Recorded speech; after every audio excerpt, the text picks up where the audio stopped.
This is an unboxing of the Arc'teryx Men's Squamish Hoody.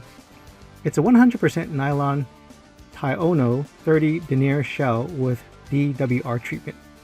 This is a great lightweight backup jacket for inclement weather, but it's not designed to hold up against a steady downpour.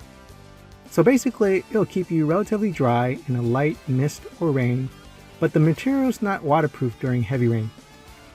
In terms of durability, the thin material is tough, but will tear or puncture if you're bumping into heavy equipment with sharp edges.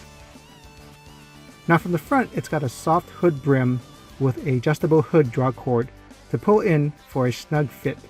This provides ergonomic freedom and allows for improved vision while on the move. It's extremely light and compressible, and it stows in the chest pocket for ultimate packability. And the chest pocket is able to hold a phone. Here's the Arc'teryx logo, which is reflective under low light visibility. The sleeves have articulated elbows, so it's designed with a slight curve to improve the fit and performance during high activity. It's also got gusseted underarms for mobility and comfort.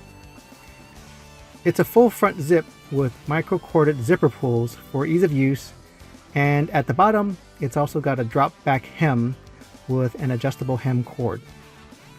In terms of temperature, the very thin material stops the wind effectively and should keep you relatively warm.